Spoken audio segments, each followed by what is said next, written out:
তাদেরকে বাদ দিয়ে যদি নমিনেশন দেওয়া হয়, মনোনয়ন দেওয়া হয়, আমার উপজেলাবাসীও মানবে না। শেখ হাসিনার সরকার একটা চোর সরকার, এদের তাদের কোনো এখতিয়ার নাই। ইকবাল হাসান মাহমুদ জগো বিএনপির লোক, বিএনপির স্থায়ী কমিটির লোক, তার বিরুদ্ধে এটার জন্য আমি ধিক্কার জানাই। গত কয়েকদিন আগে রায়গঞ্জের 4 জন ক্যান্ডিডেট সংঘবদ্ধ হয়ে এখানে এসেছিলেন শুক্রবারে। তারাও এখানে এসেছিলেন। তারা শপথ করেছে কি বহিরাশি তারাস রায়গঞ্জ সলঙ্গার বাইরে কাউকে যদি নমিনেশন দেওয়া হয় তাহলে তা করতে তারা দেবে না, তারা মানবে না। তারাস রায়গঞ্জ সলঙ্গার মানুষকে মনোনয়ন দিতে হবে। এই তো সে বিষয়ে কি আমরা একমত না? আমরাও একমত। কারণ যারা এখানে কেউ 10 বছর, কেউ 20 বছর, কেউ 50 বছর রাজনীতির ইতিহাস রয়েছে, তাদেরকে বাদ দিয়ে যদি নমিনেশন দেওয়া হয়, মনোনয়ন দেওয়া হয়, আমার উপজেলাবাসীও মানবে না, আমরাও মানব না।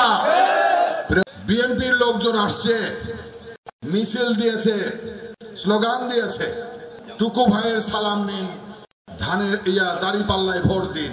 তাদের কোনো এখতিয়ার নাই। ইকবাল হাসান মাহমুদ জগো বিএনপির লোক, বিএনপির স্থায়ী কমিটির লোক, তার বিরুদ্ধে এটার জন্য আমি ধিক্কার জানাই, নিন্দা জানাই। এত বড় স্পর্ধা কাকে দিল তাদেরকে? আমাদের কথা অত্যন্ত পরিষ্কার। বিগত স্বাধীনতার পর থেকে, বিএনপির জন্মের পর থেকে আমরা যুদ্ধ করেছি কার সাথে? আওয়ামী লীগের সাথে, ঠিক কিনা? বলুন, আওয়ামী লীগের 2 জন নেতা, একজন শেখ মুজিব আর একজন হলো শেখ হাসিনা। এই 2 জন নেতার হাতে যখন ক্ষমতা গেছে, শেখের পিরিয়ডে হোক আর বেটির পিরিয়ডেই হোক, জনগণের ভোটাধিকার কি থাকছে? সুতরাং আওয়ামী লীগের কাছে জনগণের ভোটাধিকার মানে সংরক্ষণ করার তারা অধিকার রাখে না। ওই বিশ্বাস হারাইছে, ওই বিশ্বাস হারাইছে। তাদের কাছে জানমালের নিরাপত্তা নাই, তাদের কাছে মানুষের অধিকার নাই, ভোটাধিকার নাই। তারা আওয়ামী লীগের সরকার, শেখ হাসিনার সরকার একটা চোর সরকার।